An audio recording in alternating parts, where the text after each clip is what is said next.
vous parler brièvement de WiMake. Je suis certain que bon nombre d'entre vous connaissent également ce dispositif. Toutefois, je vais vous rappeler ce que veut dire son petit nom. WiMake, c'est pour West European Atlantic Marine Energy Community. Donc, comme le C du WiMake l'indique, nous sommes une communauté, un programme sur le territoire des Pays de la Loire qui s'attelle aux énergies marines renouvelables via trois axes, des axes recherche, comme vous pouvez le voir, un axe innovation et un axe formation. Pour ce faire, grosso modo, WiMake a plusieurs levées d'action dans ces champs d'intervention, avec notamment un dispositif de financement de programmes de recherche par un système d'appel à projet, mais également les interventions de WiMake se font par le cadre de propositions de formation euh, faites par les membres de WiMake, et je pense notamment, bien évidemment, à Nantes Université et l'École centrale qui prodiguent des formations sur les énergies marines renouvelables qui sont mises en musique dans le cadre de WiMake notamment.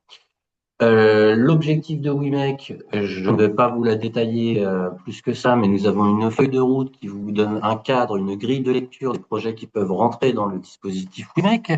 Et bon, même si je ne vais pas m'appesantir dessus, nous avons quatre objectifs principaux. Un premier objectif d'un driver de notre feuille de route et de nos actions qui est lié à la réduction du LCOE, donc le coût d'électricité harmonisé. Donc un premier driver économique, mais vous pouvez voir qu'il y a un certain nombre d'éléments qui guident nos actions.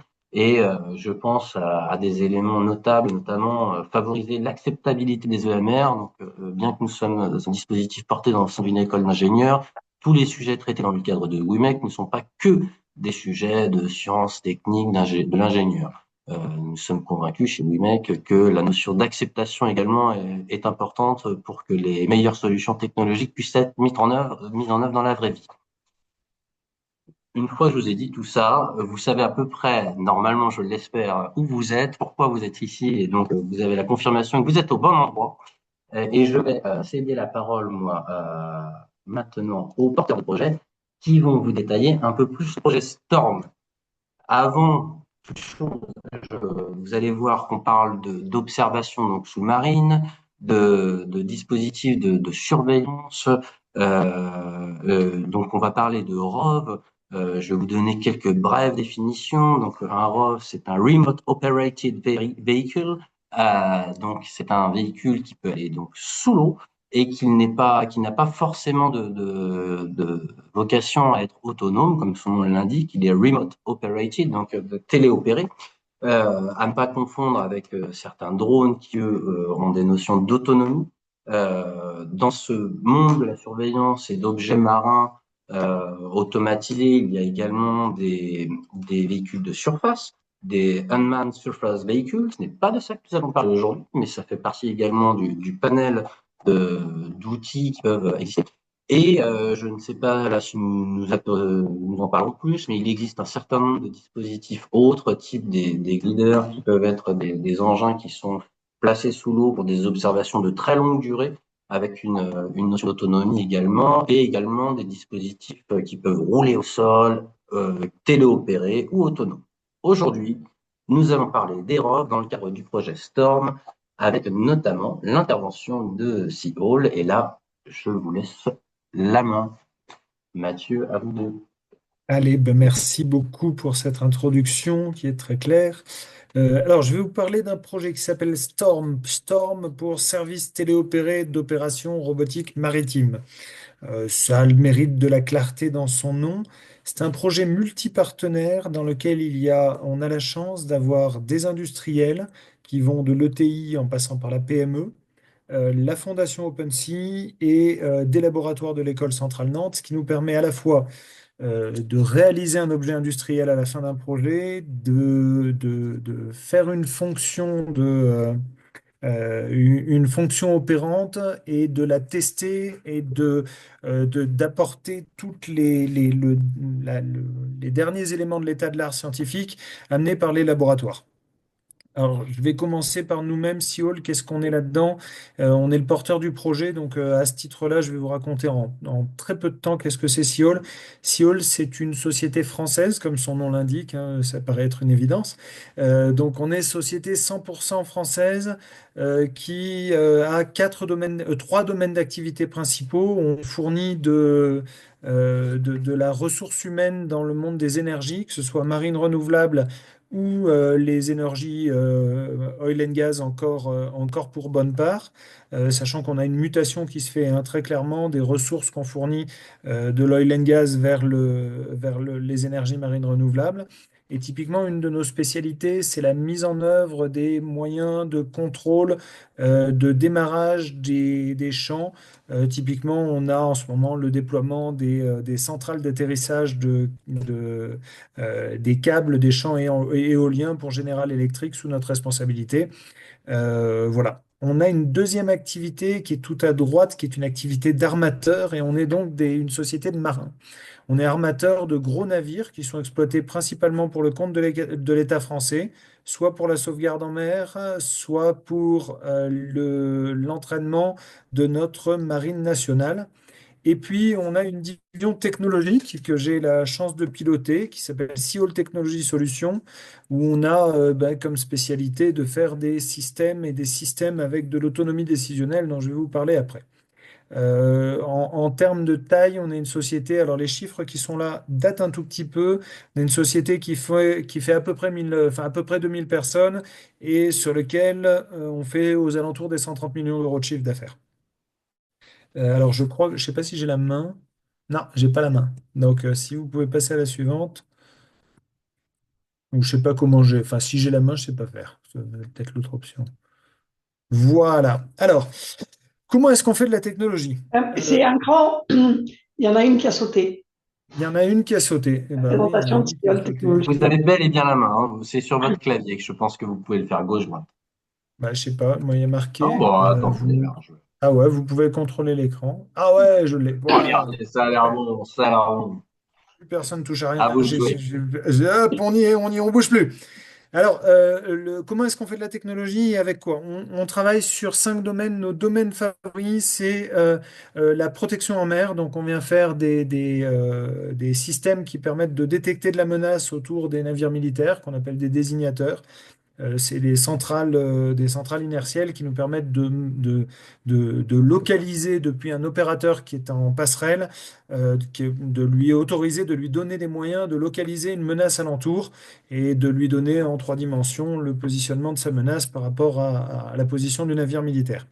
On fait des USV. USV, ça veut dire Unmanned Surface Vehicle, vous l'avez précisé tout à l'heure, pour l'entraînement de la marine et on simule l'attaque régulière de la marine nationale avec nos drones et eux luttent contre les drones et apprennent à lutter contre les drones. On fait de la surveillance maritime, donc on vient détecter de la menace maritime. On fait des USV qui sont donc cette fois de plus grande taille et qui, eux, vont être des objets d'intervention maritime. Et puis des navires téléopérés. Alors, quelle est la différence entre un USV et un navire téléopéré? Je vais y venir un tout petit peu après, mais en gros, c'est le niveau d'autonomie décisionnelle. Aujourd'hui, on a un peu plus de 50 personnes. Alors, c'est principalement des ingénieurs, des docteurs en sciences qui composent l'équipe. C'est une équipe qui est extrêmement forte en termes de réalisation technique et qui est basée sur des compétences qui vont du logiciel embarqué en passant par la robotique, la cybersécurité, l'électronique et un tout petit peu de conception hardware. Le gros de notre métier, c'est vraiment de la robotique de la robotique et du logiciel. Hop, pourquoi ça tourne pas? Je dois pas être très fort avec ça, hein. Ah, bah, ah, j'ai appuyé 2 fois. J'essaie de revenir en arrière. Donc je clique, je pense. Voilà. Alors, pour faire de la R&D, pour réaliser des produits et pour développer une entreprise de ce genre-là, on est parti d'un principe, c'est que on commence par de la R&D et de cette R&D, on essaie de la cibler le plus possible sur un produit à sortir. Et on essaie d'être incrémental, de partir d'objets souhaités par nos clients, de faire la R&D nécessaire pour nous permettre les développements et puis de cette R&D sortir du produit. Je vous donne deux, trois exemples qui ont été faits à ce titre-là. Il y a quelques années, plus de 10 ans maintenant, on fait un premier projet de R&D qui s'appelle Sargos, qui est un financement multiple entre du financement étatique, ministère des Armées et du financement des pétroliers. Et de ça, on sort des systèmes de surveillance maritime. Les systèmes de surveillance maritime, on nous dit, c'est fantastique ce que vous faites. Est-ce que vous sauriez intervenir dans un schéma de détection de menaces maritimes avec des systèmes autonomes? Donc on lance un programme qui s'appelle C4M et dedans on fait quoi? On intègre de la robotique, on commence à intégrer des véhicules autonomes dans la surveillance maritime. De cet élément-là, ben, on sort un premier produit drone qui s'appelle Inspire et qui est développé pour le compte de Total, qui aujourd'hui est opérationnel et on crée l'autonomie décisionnelle. Donc partant de ça, on se dit, ben, on doit être capable d'aller un peu plus loin sur des navires un peu plus gros. On crée un programme qui s'appelle ROS et ce programme ROS nous permet de piloter à distance des navires de forte charge. On fait une première expérimentation sur un navire de la flotte Sea-Hall, un navire de 80 mètres, et on le déploie progressivement sur du produit. Aujourd'hui, on franchit une nouvelle étape avec le projet Storm qui est de passer dans une logique de système de système. C'est-à-dire qu'on embarque dans le navire robotisé un sous-système qui est un robot, un ROV, donc un Remote Operated Vehicle, qui est un robot sous-marin qui va faire une opération. Donc on a un système de système, un robot dans le robot qui permet de faire une sous-opération. À chaque étape de progrès, bah, écoutez, on développe des nouvelles solutions et on les met progressivement sur le marché avec un succès qui est, bah, on va dire, à la hauteur de nos espérances ou en tout cas pas bien loin. L'exemple, il y a quelques années, le navire Ross sortait et on pilote. Là, vous voyez le commandant du navire, qui est Ludovic Jean, qui est un des commandants de la flotte Sea-Hall, qui pilote son bateau depuis l'école polytechnique à Paris. Et on obtient de la part de la ministre de la Mer de l'époque, qui était Annick Genevard, on obtient le permis de navigation. C'est une gageure de l'obtenir puisque c'est à la fois une responsabilité technique et énormément une responsabilité de sécurité. Vous avez un navire de plusieurs milliers de tonnes qui navigue tout seul avec personne à bord et il faut démontrer qu'il n'est pas plus dangereux que s'il embarquait des personnes à bord, qui va même réduire la dangerosité du navire. Et donc, on obtient ce premier permis de navigation. On est sur un proof of concept, on est clairement sur de la R&D. Ça a 4 ans maintenant et on est sur de la R&D équivalente à ce qu'on fait aujourd'hui dans Storm, dans cet autre projet qui s'appelait Ross. J'ai l'immense plaisir de vous dire que donc en 2023, on a signé un contrat d'études pour étudier la possibilité de faire un passage à l'échelle de ces objets-là. Et on signe un contrat d'études avec Abu Dhabi National Oil Company pour développer un landing craft, un navire autonome qui est un navire de transport de matériel euh, sur lequel on fait 2 ans de développement. J'ai vraiment l'immense plaisir de vous dire que semaine dernière, et pour tout dire exactement hier, semaine dernière, j'ai signé un contrat de réalisation de 2 premiers navires de 60 mètres full téléopérés pour le compte d'Abu Dhabi. Et hier, j'ai reçu ce contrat signé qui fait que toute cette science, toute cette recherche et développement qu'on fait en commun avec des multi-acteurs, eh ben, ça n'est pas uniquement un développement pour le développement, c'est vraiment une réalisation qui amène à des objets opérationnels, qui amène à de l'industrie, qui amène à de la science et de l'industrie qu'on vend à l'international. C'est de l'export sur du produit développé et réalisé en France. Donc c'est un de nos très beaux succès. Alors tout ça m'amène à quoi? Ça m'amène à comment on en est arrivé de ces objets-là à Storm. Bah, vous l'avez compris, on avait un bagage, hein, on a un background qui est de dire on sait téléopérer un navire et on s'est dit bah, quelles sont les missions qui sont intéressantes pour un navire téléopéré. Bah, finalement, ce sont des missions qui la plupart du temps vont nécessiter soit une opération de permanence à la mer sur lequel envoyer des gens longtemps et loin, c'est compliqué, soit des zones de danger, soit des objets comme ça. Et dans nos clients, je vous l'ai dit, dans nos clients groupes, dans nos clients généraux, on a des exploitants de champs éoliens, on a des exploitants de champs pétroliers aussi. Et une des grandes questions qu'ils se posent, c'est d'observer ce qui se passe sous l'eau sur leurs infrastructures, que ce soit des éoliennes flottantes, que ce soit des éoliennes posées, que ce soit des FPSO, des champs pétroliers. Tous ces objets-là, ben, la notion de surveillance et de maintenance de ce qui se passe sous l'eau est un point essentiel. Comment est-ce qu'aujourd'hui c'est réalisé? Les opérations de ce genre, elles sont réalisées avec des bateaux qui sont équivalents aux navires que vous avez en photo là, qui s'appellent des AHTS. Ce sont des bateaux de 80-90 mètres qui emmènent une vingtaine de personnes à bord et dont le coût journalier est de l'ordre de 50 000 $. 40 000 €, 50 000 $, peu ou prou, c'est l'ordre d'idée, c'est ça. Et dessus, on met un gros système ROV, donc un robot sous-marin, et on fait travailler ce bateau, enfin ce robot depuis ce bateau-mère avec des opérateurs qui sont à bord et une opération qui peut durer extrêmement longtemps sur un bateau qui finalement ne va faire que très très peu de route. Il va rester au même endroit et va faire quelques kilomètres en plusieurs jours puisque son rôle principal est d'être statique et de mettre un autre robot à l'eau. Il nous a paru évident que si on savait remplacer ce robot par ce bateau, pardon, par un robot, par un navire téléopéré, par un navire qui n'embarque pas de personnel à bord, il y avait des gains à plusieurs titres, des gains sociaux qui font qu'on n'envoie pas des gens sur des périodes très très longues et surtout sur des fois des zones un peu complexes en mer. Des gains économiques, puisqu'on réduit très très très nettement les coûts opérants avec des navires qui peuvent être plus petits pour réaliser la même fonction, plus simples, ou en tout cas avec des coûts d'opération largement plus faibles, mais également des gains écologiques du type enfin, d'empreinte carbone, puisqu'on peut faire la même fonction avec des objets qui pèsent environ 10 fois moins lourd et donc avec des opérations qui sont beaucoup plus légères et des opérations et des consommations énergétiques qui sont beaucoup, beaucoup plus faibles. Donc la vision qu'on s'est donnée au travers de ce projet, c'est d'offrir un service d'inspection et d'opération sous-marine qui soit dimensionné au juste besoin et qui soit robuste. Il faut que ça marche. Si ça ne marche pas, il n'y a pas de réalité opérationnelle. Efficient, il faut que ce soit fonctionnel, ce que je viens de vous dire.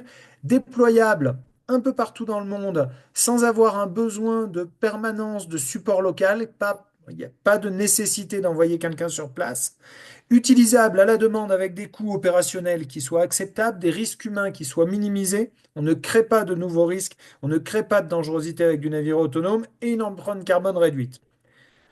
L'ensemble fait que c'est un projet de rupture technologique et qui nous amène à des solutions un petit peu particulières pour réaliser ça. Alors voilà l'objet et l'objectif qu'on s'est fixé en quelques mots.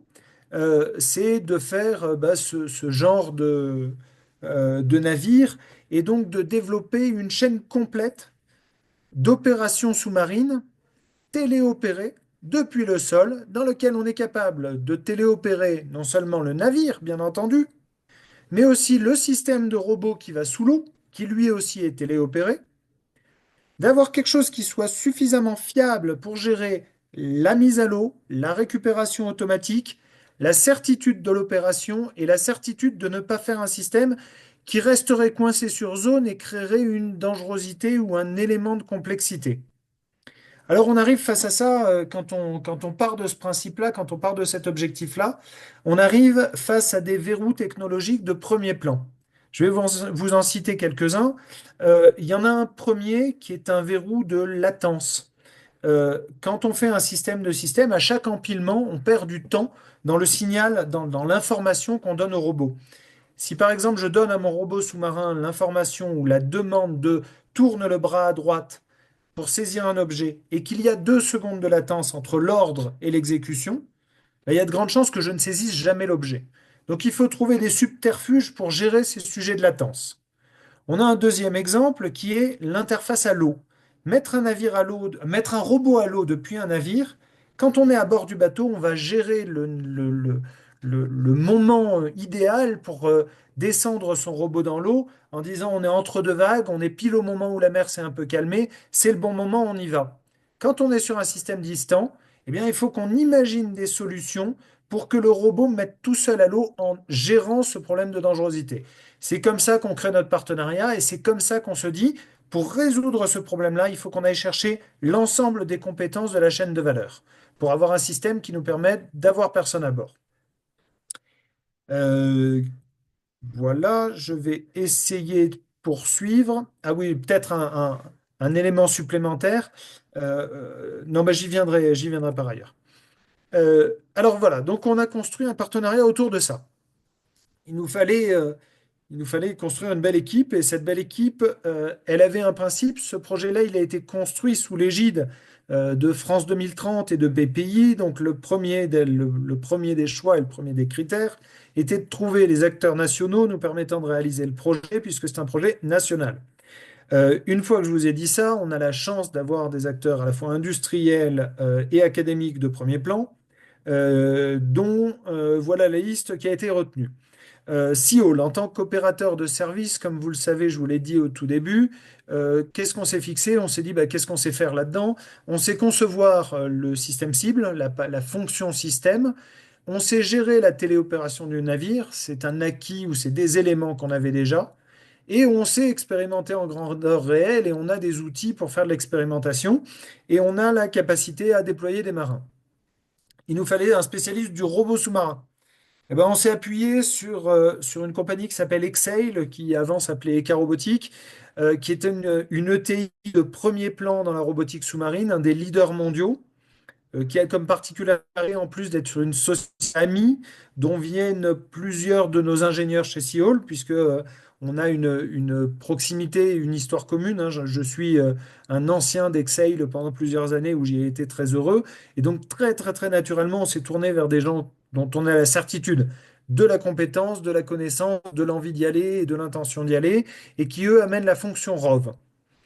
Euh, Après, il faut le système de levage, puisque un ROV, c'est suffisant, mais c'est pas, enfin, c'est intéressant, mais ça n'est pas suffisant. Il faut être capable de mettre à l'eau en temps réel et au bon moment. Et donc, c'est une espèce de grue embarquée, mais qui soit adaptée aux effets de mer et aux impacts de la mer. Donc, on s'est appuyé sur une société qui est une PME spécialisée dans les systèmes de levage maritime, extrêmement pointue dans ce domaine-là, qui travaille sur ce domaine depuis plus de 20 ans et qui a une capacité à la R&D très élevée. Et on leur a dit, bah, est-ce que vous vous sentez en capacité de développer un système de lancement et de récupération, un LARS pour Launch and Recovery System, qui soit capable de gérer tout seul la mise à l'eau et la récupération d'un drone, d'un USV, d'un ROV. Exactement ce qu'on voit. Alors, ce qu'on voit sur la photo à droite, c'est un système de mise à l'eau, mais un système manuel. Et on leur a dit, bah, maintenant, on veut un système en full autonomie décisionnelle. Au-delà de ça, une fois qu'on s'est dit ça, on s'est dit, bon ben, où vont être nos points de risque maximal qu'on ne sait pas comment les gérer du point de vue industriel? Ben, il y en a deux. L'un, c'est le franchissement du dioptre. Le passage de l'air à l'eau, l'endroit où le robot va traverser l'eau et la gestion de ce passage dans l'eau, le moment où on jette le robot dans l'eau. Comment on fait pour gérer ça? Ben, c'est avant tout un sujet de mesure hydrodynamique et de gestion hydrodynamique. On a fait le choix de faire un navire avec un trou à l'intérieur, avec ce qu'on appelle un moon pool. Donc c'est un trou au milieu du bateau qui permet de descendre le robot au milieu.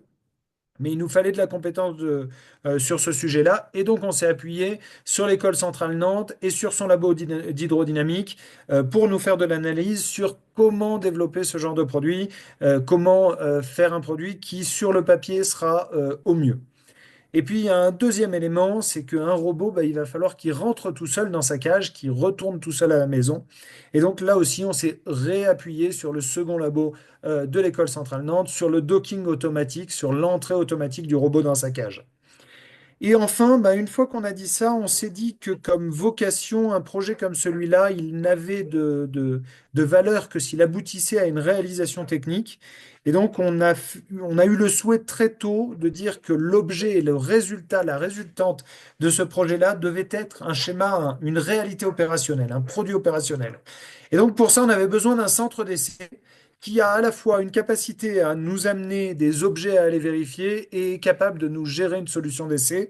Et donc, on s'est appuyé sur la fondation OpenSea au tout départ qui était dans Centrale Nantes et on poursuit avec la fondation OpenSea pour être capable de faire ces essais et de réaliser ces essais. Où en est-on? Où en est-on de ce projet? C'est un très très beau projet. Ça fait 3 ans qu'on travaille dessus. Et au bout de 3 ans, bah, écoutez, on a des très très belles réalisations techniques.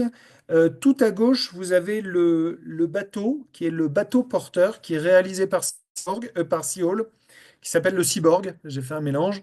Le Cyborg est un bateau de 18 mètres, spécialement conçu pour ce projet-là, pour emporter un ROV qu'on a mis à l'eau il y a maintenant, je vais vous dire 3 mois, 4 mois, quelque chose comme ça, et qui a pour vocation d'embarquer ces ROV et qui est gérable complètement en autonomie décisionnelle.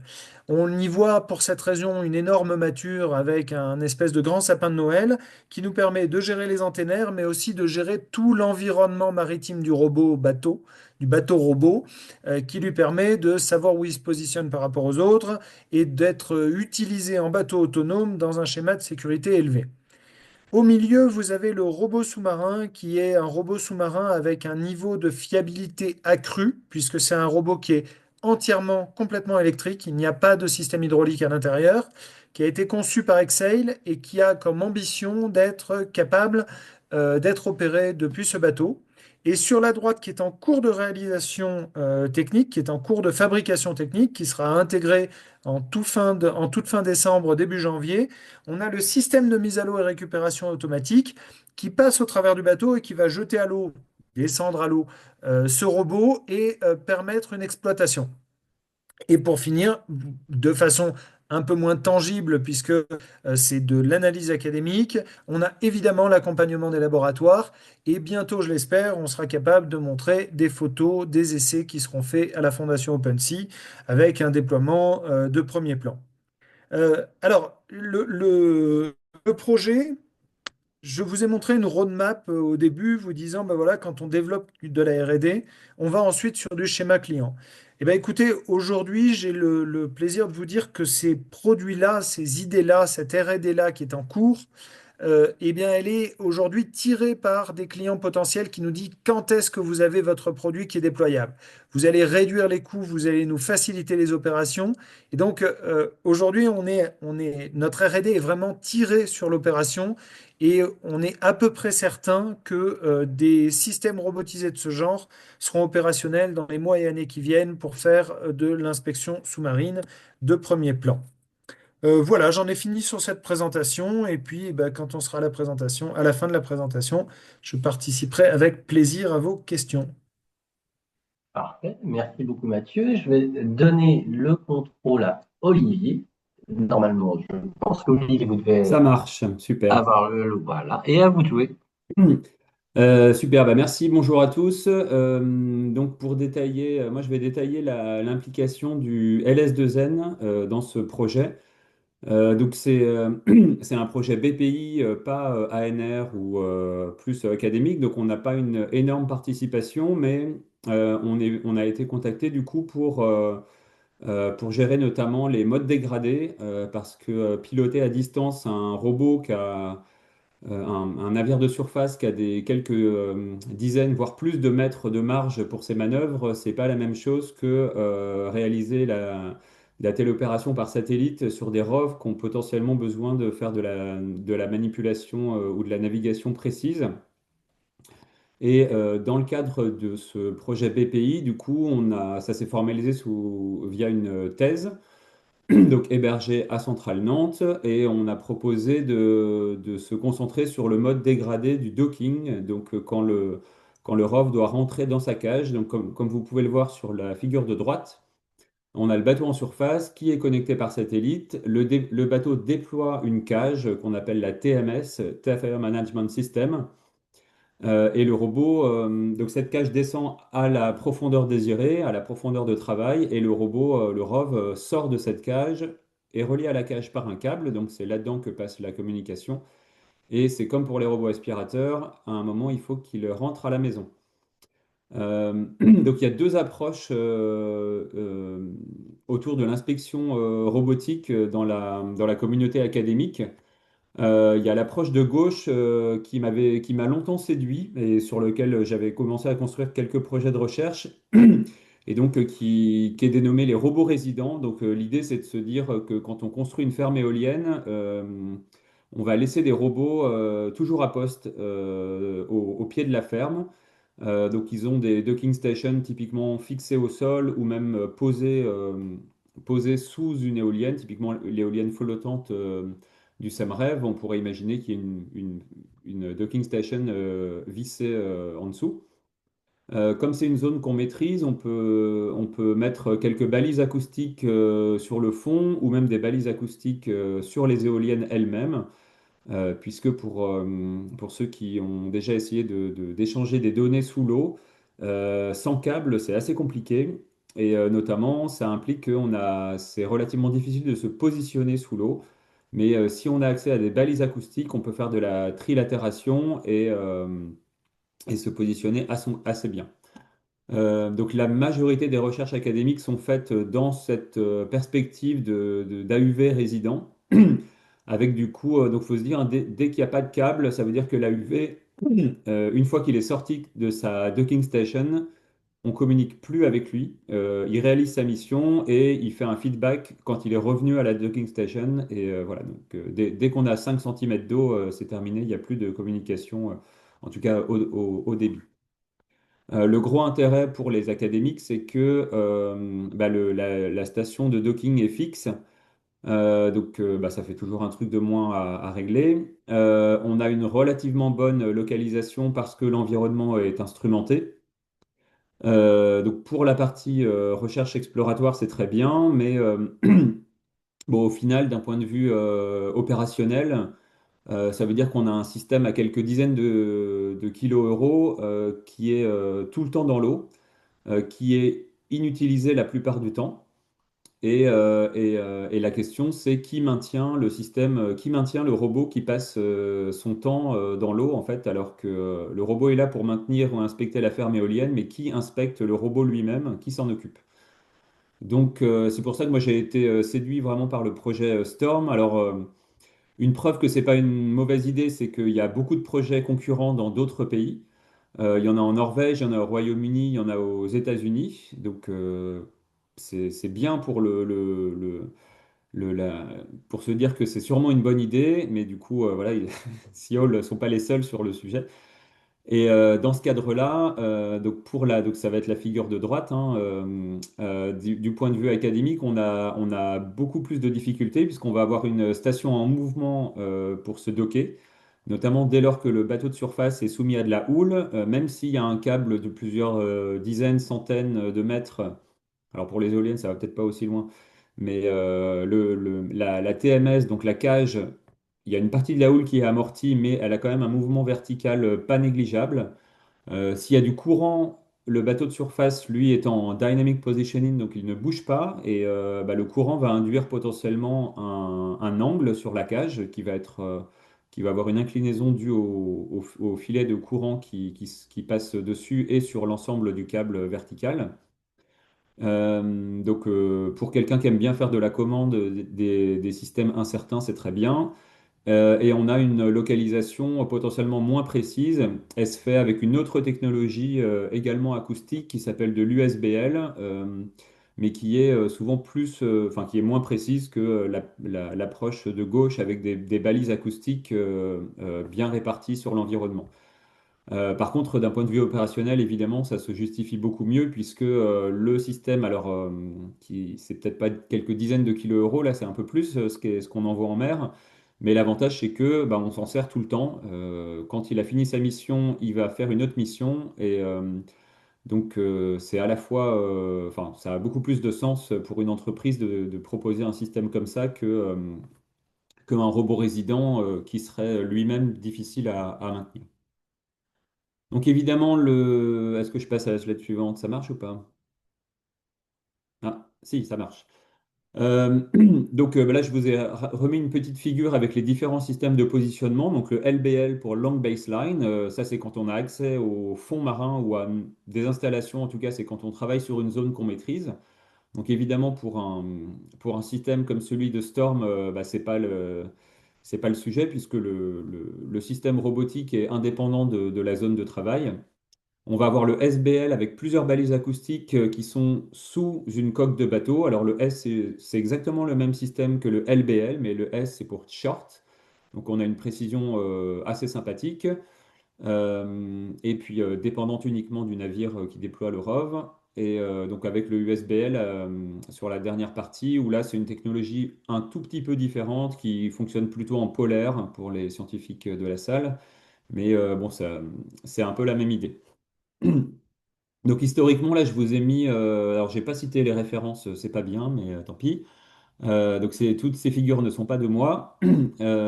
Sur la photo sur les nombreuses photos de droite, vous voyez plein de designs dans le monde académique. Et on voit assez vite que c'est fait pour des AUV résidents. Donc vraiment dans la littérature, c'est ça qui sort beaucoup. Donc pour les AUV résidents, bah, la docking station, elle est posée au fond. Éventuellement sur la deuxième photo à partir du haut, là, en fait, c'est une docking station qu'ils déploient avec une grue au moment de récupérer leur robot. Mais vous voyez qu'elles sont vraiment adaptées à des AUV. Il y a vraiment cette forme d'entonnoir à l'entrée. Il n'y a pas la gestion du câble. Donc la docking station et le robot sont complètement déconnectés. Et elles sont généralement faites de façon ad hoc pour un robot donné pour avoir la bonne longueur, la bonne forme, etc. Nous, ce qui va nous concerner, c'est plutôt la figure du bas à droite, là, donc avec une docking station, donc une TMS connectée au robot. Et la TMS elle-même est amenée à être appareillée depuis le navire, donc on va pas en faire une. Enfin, il y a des contraintes de volume. Et on a généralement beaucoup moins de marge sur sur la place que ça prend. Donc il y a typiquement de 5 à 10, 15 centimètres de marge de chaque côté pour que le robot rentre. Il n'y a pas de système d'entonnoir, donc on est dans de la commande beaucoup plus précise. Et l'approche générale, qui est assez intuitive, hein, c'est que en fait, c'est l'approche utilisée par les pilotes manuels, enfin les pilotes humains, pardon. Donc quand on est trop loin, on va utiliser l'USBL, donc le positionnement acoustique pour pour se diriger vers l'entrée de la docking station. Et dès qu'on va passer en visuel, là les pilotes vont travailler uniquement en visuel par rapport à ce qu'ils voient. Donc le visuel et le sous-marin, on pourrait se dire que ça va pas bien ensemble, et effectivement, c'est pas forcément facile de mixer les deux. Donc je vous ai mis un peu quelques images, encore une fois tirées de la littérature, c'est pas du tout les miennes. Donc avec sur la gauche la vraie image et la partie segmentée après traitement d'image. Donc le gros intérêt quand même sur ces mécanismes-là, c'est qu'on a accès à la TMS, à la docking station, donc on peut l'instrumenter. Typiquement, on va rajouter des LED qui sont relativement simples à segmenter par traitement d'image, et on va se diriger uniquement sur ces LED. Donc l'approche classique, c'est de faire un calcul de pose. Donc ça, c'est si on connaît la disposition des lumières dans l'espace et on les voit quelque part dans une image, on peut calculer la position de la caméra par rapport à la TMS et du coup faire une commande en position. Quelque chose moi qui m'a beaucoup intéressé, c'est que en fait sur beaucoup de TMS, on a aussi une caméra à l'intérieur de la cage dont les pilotes se servent. Et dans la littérature, pour l'instant, il n'y a personne qui s'en sert de cette deuxième caméra, alors qu'elle donne pour moi des informations vraiment très intéressantes. Si vous voyez le déroulé temporel sur les images de droite, on voit vraiment le robot rentrer.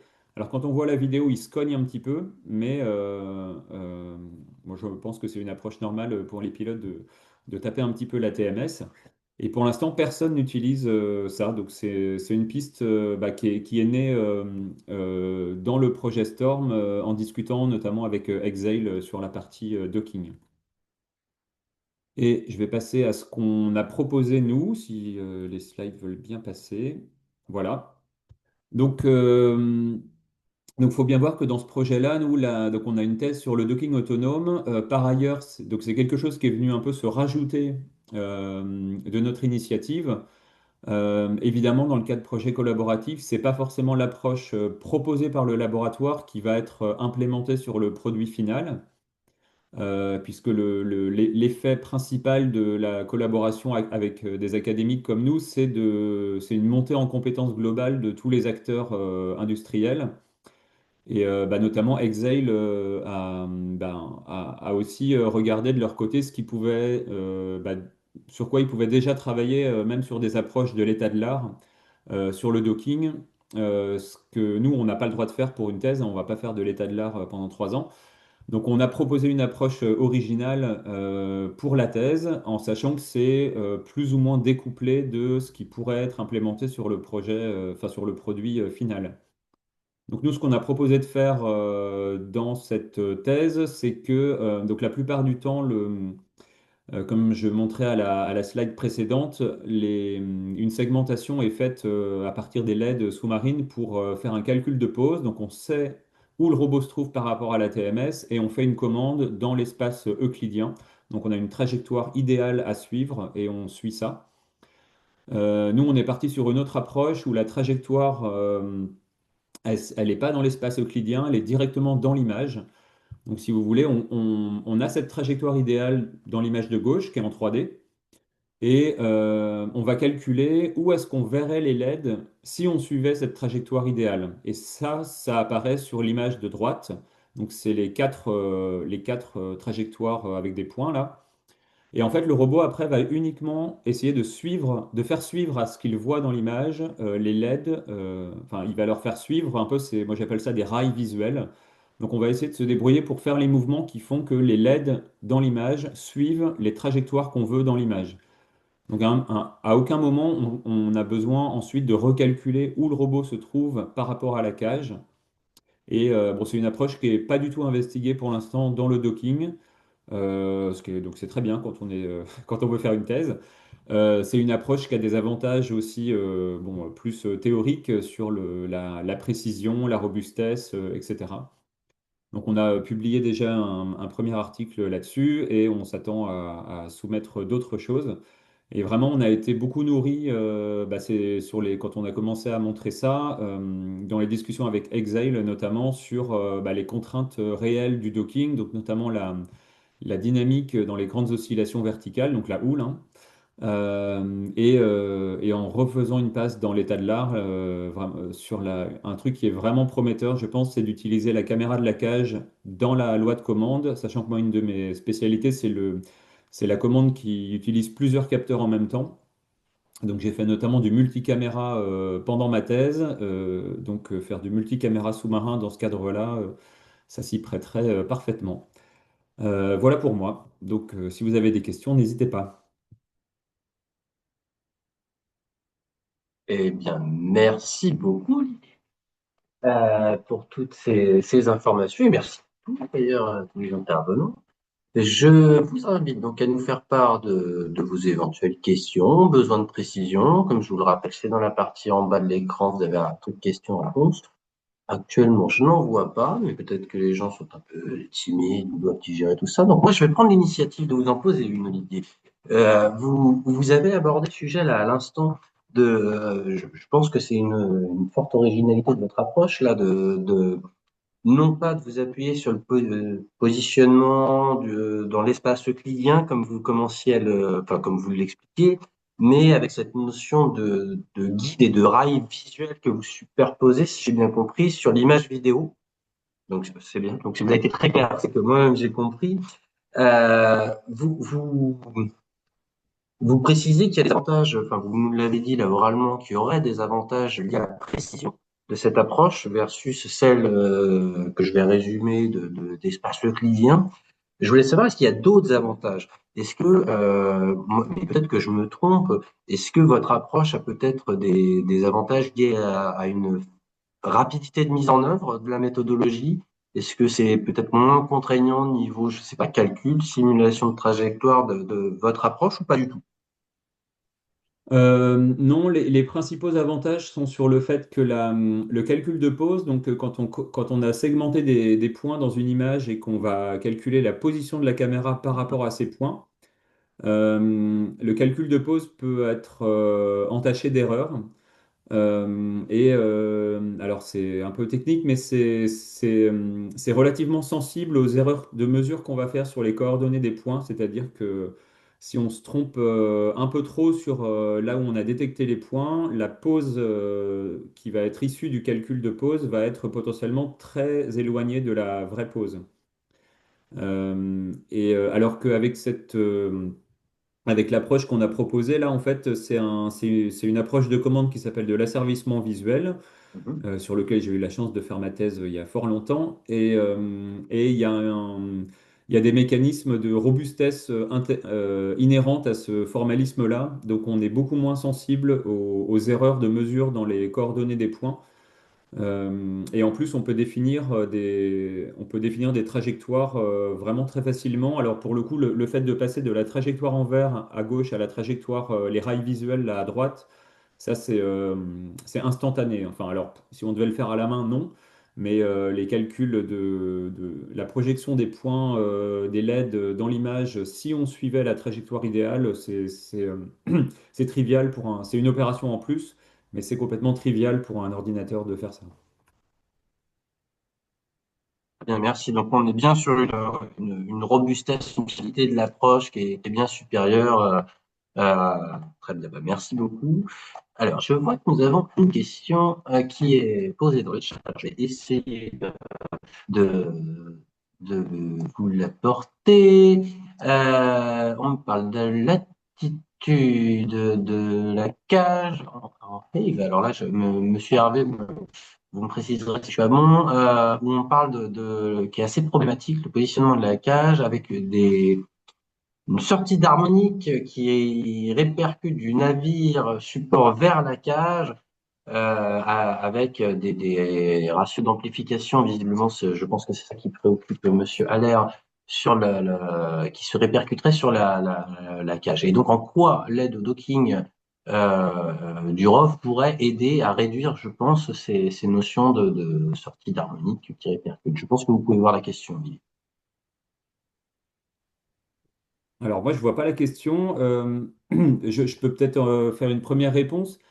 Euh, alors je pense il y a pas forcément de lien entre l'impact de la houle sur la cage et le docking autonome. Ce qui est sûr, c'est que quand il y a des cages qui sont soumis à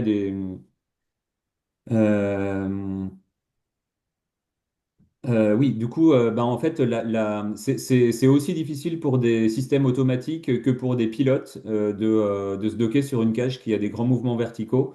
Il y a relativement peu, ou il y a une référence dans la littérature où ils ont fait une preuve de concept d'un ROV qui se docke avec des mouvements en pilotement. C'est les images que j'ai montrées avec la caméra à l'intérieur de la cage. Donc ça, c'est la référence dans le monde académique. C'est fait par des Irlandais. Et je pense que ça va être aussi difficile pour des robots de s'occuper de faire ça que pour des pilotes.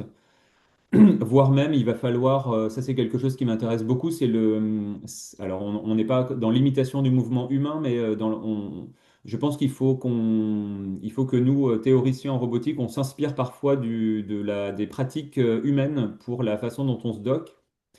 Euh, l'approche, euh, l'approche, on va dire,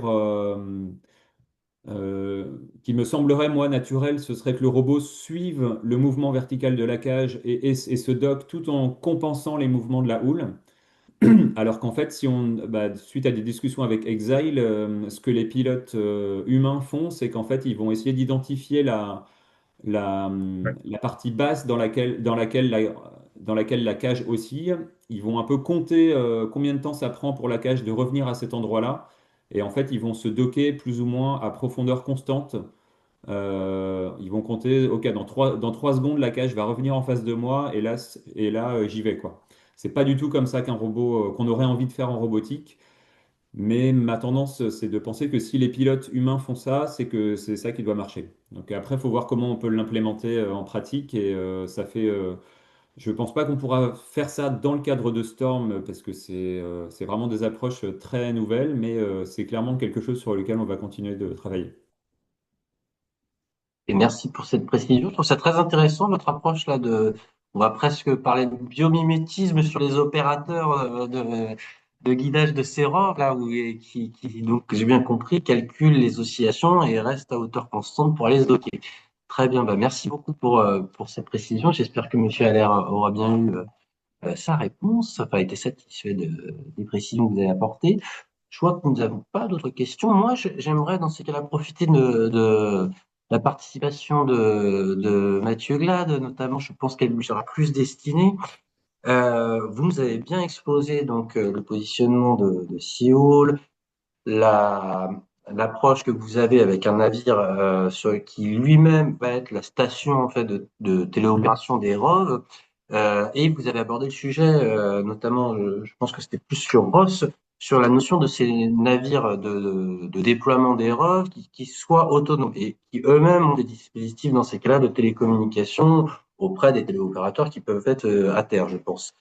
Ma question était comment et quelle approche vous avez vis-à-vis de la notion de cybersécurité, je voulais savoir si c'était traité dans le cas, ou enfin comment c'était, parce que je n'ose pas croire que ce ne soit pas traité, et comment ça puisse être traité chez vous, et quelle est votre approche, et quels sont vos points de vue vis-à-vis de ces éléments-là, s'il vous plaît. Oui, bien sûr. Alors c'est un sujet qui est primordial, hein. C'est un sujet qui est absolument primordial. Je pense qu'on va commencer en évacuant le fantasme cinématographique. Allez-y. C'est-à-dire que régulièrement, on me dit, oui, mais si quelqu'un prend la main et fait des opérations avec ton navire autonome, bon, il faudrait vraiment, vraiment, vraiment, vraiment énormément de capacité pour à la fois craquer la machine, mais aussi en prendre la main et la piloter. Donc, avant de voir des scénarios trop complexes dans la notion de cybersécurité, voyons-y des risques simples. Les risques simples et les choses qui se font déjà aujourd'hui, c'est par exemple du spoofing des GPS, c'est-à-dire de détruire le positionnement du navire et de lui donner un faux positionnement. Et ça marche assez bien. Ça, des étudiants arrivent à le faire. Donc contre ça, ben, on vient mettre, en fait, on fait une analyse des risques, une analyse risque par risque de tous les risques possibles, et on vient mettre de la contre-mesure. On a deux grands axes de travail pour ça. Un axe qui est un axe technologique. En gros, pour le simplifier, on met des barrières à l'entrée, on crypte nos datas, on fait en sorte que l'intrusion soit difficile. On met aussi de la robustesse technique. Typiquement, je vous ai parlé du spoofing du GPS. Et ben, on va dédoubler la fonction avec des usages de positionnement sur des fréquences différentes. On va utiliser d'autres systèmes de positionnement, que ce soit des positionnements inertiels ou des positionnements par rapport à, par exemple, on pourrait le faire avec de la triangulation sur les satellites de communication. Donc, on va utiliser des sources différentes et on va faire un peu comme dans l'aéronautique, on va observer l'anomalie. Et de l'observation de l'anomalie, on va traiter l'information en se disant non, non, une information spoofée. Donc, un premier aspect, c'est une réponse technologique et l'autre aspect, c'est une réponse en opération et avec des usages beaucoup plus opérationnels sur lesquels bah, finalement on va fixer des règles d'usage qui permettent de détecter ou qui permettent d'empêcher les éléments d'intrusion. Sur l'ensemble des deux, on répond à des exigences quasi normatives, j'allais dire normatives, mais quasi normatives, puisque les certifieurs de classe, que peuvent être des Lloyd, Bureau Veritas, DNV, ont fixé comment dire, des design rules, des règles opérantes, des règles de certification. Et dans leurs règles de certification, eh bien, il y a une règle côté, nous on certifie Bureau Veritas, c'est-à-dire il y a tout un document sur les minimums à obtenir de cybersécurité. Et donc on cherche à correspondre à cet aspect-là. Et puis, je pense après que une fois qu'on a fait ça, je vous ai dit, on protège, on fait tout pour se rendre le plus robuste possible. On fait tout aussi pour qu'en cas de défaillance critique, malgré tout, on garde des éléments de sécurité. Mhm. Et puis au-delà de ça, je vous dis, ne fantasmons pas trop ce risque-là. Dans un monde défense, il est assez réel. Typiquement, quand on exploite des robots ou des navires autonomes, dans les eaux territoriales du Nigeria, la probabilité d'être brouillé sur un navire autonome dans les eaux territoriales nigérianes, elle est quand même très très très bas de spectre.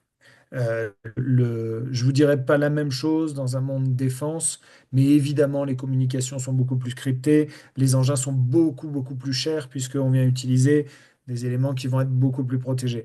Donc il faut aussi énormément relativiser ce risque-là. Il est beaucoup plus probable que votre entreprise, que votre laboratoire soit attaqué que de voir un navire téléopéré dans la mer Hmm. Jolie qui soit attaqué. Le, le- le pirate, l'individu malveillant va aussi se tourner vers la facilité. Ça reste un objet complexe. Voilà. Très bien, merci pour ces précisions et ces rappels un peu de bonne pratique et d'appréhension aussi du risque. J'ai bien compris qu'il y avait une notion d'évaluation du risque des enjeux, de mesures parfois palliatives ou correctives qui permettent de prendre le relais s'il y a des notions de dégradation de signaux et autres, qu'ils soient malveillants ou pas d'ailleurs, hein, j'ai bien entendu. Donc merci pour ces précisions.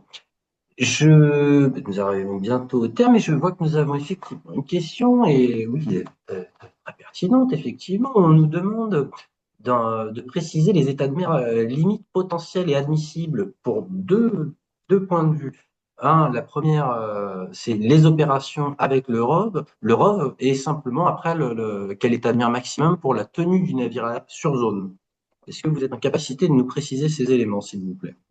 Je vais vous donner plus des objectifs que des éléments vérifiés, Hum. puisque les éléments vérifiés, on pourra le dire quand on aura validé, testé l'ensemble. Le navire, il est capacitaire d'un mer 4 à la mer et à l'opération, voire mer 5 pour de la fonction où on lui demande de retourner à la maison. Donc, c'est des navires qui sont des navires de charge capables de bien passer. On a d'autres idées de design navire qui nous permettent de passer un peu différemment. Et les opérations ROV, on va plus être sur des mer 3, mer 4. Pour être clair, les demandes qu'on nous fait et qu'on nous spécifie sont plutôt du niveau mer 4. On nous dit qu'il D'accord. faudrait tenir un mer 4 sur l'opération. Alors, il y a un second truc, c'est que enfin, j'ai toujours un état d'âme avec les états de mer, un mer 1, 2, 3, 4, qui sont très très variables en fonction de la zone dans laquelle on est, de la fréquence à la mer. Mais voilà, l'ordre d'idée, c'est ça. L'ordre d'idée, l'objectif, c'est ça. Très bien. Merci beaucoup pour cette précision. Je vois que nous n'avons plus de questions et nous arrivons déjà au terme de notre webinaire. Donc, je pense que il est venu pour moi le temps de vous remercier pour votre intervention, votre temps et la qualité de votre présentation. Comme je le disais, ce webinaire est enregistré. Il fera l'objet d'un replay qui sera accessible sur la chaîne YouTube de WeMake. Et que vous dire d'autre, ce sera le dernier de l'année. Je ne vais pas trop prendre les devants, mais je vous souhaiterai à tous de très bonnes fêtes de fin d'année malgré tout. Et puis sur ce, je pense que je peux en rester là. Vous remercier tous pour votre participation, vous souhaiter une très bonne journée et vous dire à bientôt. Merci beaucoup Merci et donc à beaucoup. bientôt à tout le monde. Merci. À bientôt. Bonne fin de journée.